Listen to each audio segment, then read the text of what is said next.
आदित्य, यह न पूछो करुणा, बड़ी करुण कथा है। बस यही गनीमत समझो कि जीता लौट आया। तुम्हारे दर्शन बदे थे, नहीं कष्ट तो ऐसे ऐसे उठाए कि अब तक मुझे प्रस्थान कर जाना चाहिए था।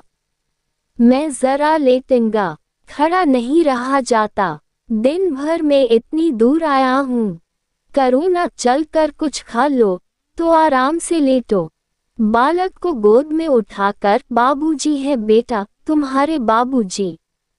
इनकी गोद में जाओ, तुम्हें प्यार करेंगे। आदित्य ने आंसू भरी आंखों से बालक को देखा और उनका एक एक रोम उनका तिरस्कार करने लगा। अपनी जीर्ण दशा पर उन्हें कभी इतना दुख न हुआ था। ईश्वर की असीम दया से यदि उनकी दशा संभल जाती तो वह फिर कभी राष्ट्रीय आंदोलन के समीप न जाते। इस फूल से बच्चे को यो संसार में लाकर दरिद्रता की आग में झोंकने का उन्हें क्या अधिकार था। वह अब लक्ष्मी की उपासना करेंगे और अपना क्षुद्र जीवन बच्चे के लालन पालन के लिए अर्पित कर देंगे। उन्हें इस समय ऐसा ज्ञात हुआ कि बालक उन्हें उपेक्षा की दृष्टि से देख रहा है, मानो कह रहा है, मेरे साथ आपने कौन सा कर्तव्य पालन किया।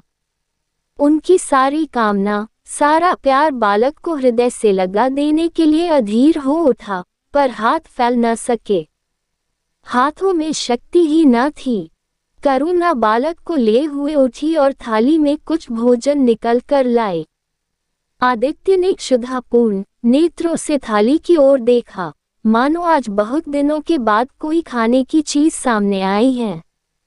जानता था कि कई दिनों के उपवास के बाद और आरोग्य की इस गई गुजरी दशा में उसे जबान को काबू में रखना चाहिए, पर सब्र न कर सका।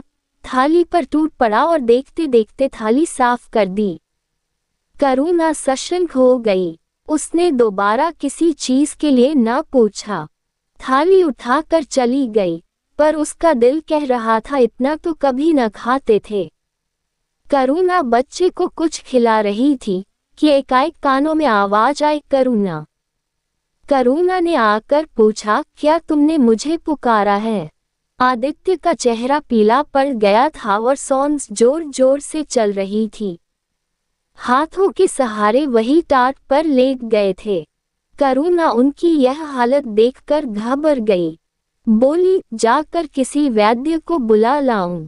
आदित्य ने हाथ के इशारे से उसे मना करके कहा, व्यर्थ है करुणा, अब तुमसे छिपाना व्यर्थ है।